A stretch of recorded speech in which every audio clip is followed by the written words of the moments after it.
നമസ്കാരം. ഞാൻ Philip Mambad, Malappuram traffic കൺട്രോളിലെ പോലീസ് ഉദ്യോഗസ്ഥനാണ്. ഞാനിന്ന് സോഷ്യൽ മീഡിയയിൽ പ്രധാനപ്പെട്ടതല്ല, വളരെ പ്രധാനപ്പെട്ട ഒരു കാര്യം പറയാനാണ് വന്നിരിക്കണേ. സമയമില്ല എന്ന് പറഞ്ഞ് നിങ്ങളിത് കാണാതെ പോകരുത്. പൂക്കോട്ടുംപാട് സബ് ഇൻസ്പെക്ടർ ആയിരുന്ന ശ്രീ അമൃതരംഗൻ സാർ, അദ്ദേഹം ടെക്നോ പാർക്കിലെ സബ് ഇൻസ്പെക്ടറായി സ്ഥലം മാറി പോകുന്ന സമയത്തിന് കുറച്ച് നാളുകൾക്ക് മുമ്പ് പൂക്കോട്ടുംപാടം കേന്ദ്രീകരിച്ച് കുറച്ച് ലഹരി സംഘങ്ങളെ അദ്ദേഹം അറസ്റ്റ് ചെയ്ത സമയത്ത് ഒരു കൗമാരക്കാരനെ അദ്ദേഹം കഞ്ചാവുമായി ബന്ധപ്പെട്ടുകൊണ്ട് അദ്ദേഹം ചോദ്യം ചെയ്ത സമയത്ത് ആ ചെറുപ്പക്കാരൻ പറഞ്ഞ വാക്കാണ് എന്നെ ഈ ഒരു സംസാരത്തിലേക്ക് എന്നെ കൊണ്ടെത്തിച്ചത്.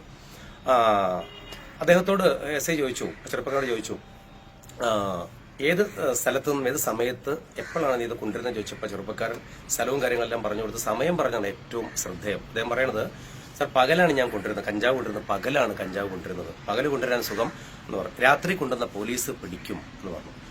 രാത്രിയിൽ കൊണ്ടുവന്നാൽ പോലീസ് പിടിക്കും. എന്നെ കേൾക്കുന്ന പ്രിയപ്പെട്ടവരെ, നിങ്ങളൊന്ന് ചിന്തിച്ചു നോക്കണം.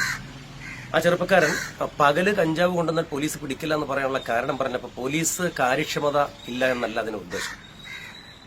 പകൽ സമയത്താണെങ്കിൽ പോലീസ് റോട്ടിലുണ്ടാവും, അത് എതിരെ വരുന്ന വാഹനങ്ങളെ ലൈറ്റ് ഇട്ട് കാണിച്ചു തരും. അതുകൊണ്ട് പകല് കൊണ്ടുവരുമ്പോൾ അസുഖം, രാത്രി വരുന്ന തിരിച്ചറിയില്ലല്ലോ എല്ലാവരും വണ്ടികളിൽ ലൈറ്റ് കത്തുന്നത് കൊണ്ട്. ഇത് വല്ലാത്ത ഒരു ഒരു ഒരു ചിന്തയ്ക്ക് പാത്രമാകുന്ന ഒരു കാര്യമാണ് എന്നുകൊണ്ട് പറഞ്ഞത്. ഒരുപക്ഷെ നിങ്ങൾ കേൾക്കുന്നത്, നിങ്ങൾ ആലോചിക്കുക, നിങ്ങളൊക്കെ വാഹനമുള്ളവരാകാം, അല്ലെങ്കിൽ സ്വന്തക്കാർ ബന്ധുക്കളൊക്കെ വാഹനം ഉണ്ടാകാം. ഒരുപക്ഷെ നിങ്ങൾ യാത്ര ചെയ്തുമ്പോൾ എതിരെ വരുന്ന വാഹനങ്ങൾ നിങ്ങൾക്ക് ലൈറ്റ് ഇട്ട് കാണിച്ചത് നിങ്ങൾ കണ്ടിട്ടുണ്ടാകാം. ഒരുപക്ഷെ നിങ്ങൾ ലൈറ്റ് ഇട്ട് കാണിച്ചു കൊടുത്തിട്ടുണ്ടാകാം.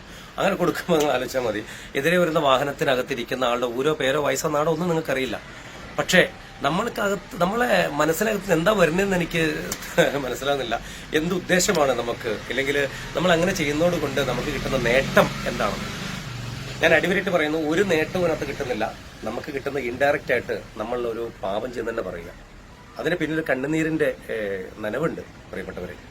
നമ്മളിടുന്ന ഓരോ ലൈറ്റുകളും ഒരുപക്ഷെ എതിരെ വരുന്ന വാഹനത്തിനകത്ത് ആയുധം കൊണ്ടുവന്നവരും, ഇല്ലെങ്കിൽ എതിരെ വരുന്ന വാഹനത്തിനകത്ത് മാല തട്ടിപ്പറിച്ചു കൊണ്ടുവന്ന് സ്നാച്ച് ചെയ്ത് തരുന്ന ആളുകൾ, എതിരെ വരുന്ന വാഹനത്തിനകത്ത് ഒരുപക്ഷെ വാഹനം സഹിതം വാഹനം മോഷ്ടാക്കള്, ഇല്ലെ കളവ് മുതൽ കൊണ്ടുവരുന്നവർ, ഏതെങ്കിലും വനസമ്പത്ത്, അമൂല്യമായ ചില വനസമ്പത്ത് മൃഗങ്ങളെയൊക്കെ കൊണ്ടുവരുന്നവർ, അതുപോലെ തന്നെ ജയിൽ ചാടി വരുന്ന പുള്ളികൾ, ഇങ്ങനെ വിധ്വംസ പ്രവർത്തകർ, ലഹരി കൊണ്ടുവരുന്നവർ, ലഹരി വസ്തുക്കൾ കൊണ്ടുവന്നവർ, ഇല്ലെങ്കിൽ ആരെയും തട്ടിക്കൊണ്ടുപോയിട്ട് ഡിമാൻഡ് ചെയ്യുമ്പോൾ തട്ടിക്കൊണ്ടുവന്നവർ അവശ്യമാക്കി വാഹനത്തിനകത്ത് ദേഹോദരം ചെയ്ത് നിലത്ത് കിടത്തി കൊണ്ടുവരുന്ന ചില നിമിഷങ്ങളുണ്ട്, വേദനിക്കുന്ന നിമിഷങ്ങൾ. ആ നിമിഷത്തൊക്കെ അറിയാം. ഒരു പക്ഷെ നമ്മുടെ ലൈറ്റ് ഇടലുകൾ ഇൻഡയറക്റ്റ് ആയിട്ട് അവർക്ക് ഉപകാരം വരികയാണ്. അവർക്ക് അത് നമ്മൾ അവരെ കുലമോ ജാതിയോ അവരുടെ സാഹചര്യമോ ഒന്നും അറിയാതെ ആ നിമിഷം, അല്ലെ, ഈ നിമിഷം അനിവാര്യമാണ്. Present moment inevitable. ഈ നിമിഷം അനിവാര്യമാണ്. ഈ നിമിഷത്തെ മാത്രം ഓർത്തുകൊണ്ട് ചെയ്യുന്ന നമ്മുടെ പ്രവർത്തനം ഒന്ന് നിങ്ങൾ ചിന്തിക്കണം. പോലീസ് ഉദ്യോഗസ്ഥരോ മോട്ടോർ വെഹിക്കിൾ ഡിപ്പാർട്ട്മെന്റോ വാഹന പരിശോധന നടത്തുമ്പോൾ യാതൊരു കാരണവശാലും ലൈറ്റുകൾ പ്രകാശിപ്പിച്ചോ അല്ലെങ്കിൽ ഒരു ഇങ്ങനെ എഴുത്തുണ്ട് എന്ന് പറഞ്ഞൊരു മുന്നറിയിപ്പ് കൊടുത്തിട്ടോ ആരും ഇത്തരത്തിലുള്ള സാഹചര്യങ്ങൾ സൃഷ്ടിക്കരുത് എന്ന് ഒരു എളിയ അഭ്യർത്ഥനയാണ്. ഇത് എന്റെ ആധികാരികമായ ഒരു വാക്കൊന്നുമല്ല, എന്നെ ഉള്ളിൽ തട്ടി ഞാൻ പറയുകയാണ് കേട്ടോ. ഞാനത് മനസ്സുകൊണ്ടാണ് പറയുന്നത്. അതുകൊണ്ട് നിങ്ങളത് മനസ്സുകൊണ്ട് ഏറ്റെടുക്കുമെന്ന് എനിക്കറിയാം. അതുകൊണ്ട് അപേക്ഷയാണ്. കാരണം ലഹരിയുമായി ബന്ധപ്പെട്ടുകൊണ്ടുള്ള ഒരുപാട് ക്ലാസുകളും സെമിനാറുകളും കണ്ടക്ട് ചെയ്യുന്ന ഒരു പോലീസ് ഉദ്യോഗസ്ഥനാണ് ഞാൻ. ഇതിന്റെ വരവും ഇതിന്റെ സ്രോതസ്സൊക്കെ എല്ലാം വാഹനങ്ങളിലും ബസ്സുകളിലൊക്കെയാണ് വന്നുകൊണ്ടിരിക്കുന്നത്. എക്സൈസ് ഡിപ്പാർട്ട്മെന്റ് എന്ന് പറഞ്ഞാൽ അംഗബലം കൊണ്ട് വളരെ കുറവാണ്. പക്ഷെ നല്ല രീതിയിൽ അവരുടെ ഡിപ്പാർട്ട്മെന്റ് ജോലി ചെയ്യുന്ന അംഗബലം കുറവുള്ള ഡിപ്പാർട്ട്മെന്റാണ് അവരെ കഴിയുന്നൊക്കെ അവർ ചെയ്യുന്നു. പ്രത്യേകിച്ച് മലപ്പുറം ജില്ലാ പോലീസ് മേധാവിയുടെ കീഴിൽ തന്നെ ഡാൻസപ്പ് എന്ന് പറയുന്ന district anti narcotic special action force ഇതിനകത്തുണ്ട്. അവരുടെ വളരെ കാര്യക്ഷമമായ രീതിയിൽ അവർ ലഹരിയുമായി ബന്ധപ്പെട്ടുകൊണ്ട് ആന്റി നർക്കോട്ടിക് ഡിവൈഎസ്പിയുടെ കീഴിൽ ഓഫീസുമായിട്ടൊക്കെ വളരെ കാര്യക്ഷമമായി പ്രവർത്തിക്കുന്ന ഒരു വിങ് ഇതിനകത്തുണ്ട്. അപ്പോൾ നിങ്ങൾക്ക് ഇതുമായി ബന്ധപ്പെട്ടുകൊണ്ട് എന്ത് സംശയങ്ങളോ കാര്യങ്ങളൊക്കെ വന്നാൽ ഡാൻസപ്പുമായി ബന്ധപ്പെട്ടുകൊണ്ട് നിങ്ങൾക്ക് ഇതിനകത്ത് നിങ്ങൾ സംശയം ദൂരീകരിക്കാം. അതുപോലെ തന്നെ നിങ്ങൾക്ക് എന്തെങ്കിലും ചികിത്സ ആവശ്യമുണ്ടെങ്കിൽ, മദ്യപാനവുമായി ബന്ധപ്പെട്ട ചികിത്സ ആവശ്യമുണ്ടെങ്കിൽ ഒരു മടിയും നിങ്ങൾ വിചാരിക്കേണ്ട. പോലീസ് ഉദ്യോഗസ്ഥനായ എൻ്റെ പേര് ഫിലിപ്പ് മമ്പാടെന്നാണ്.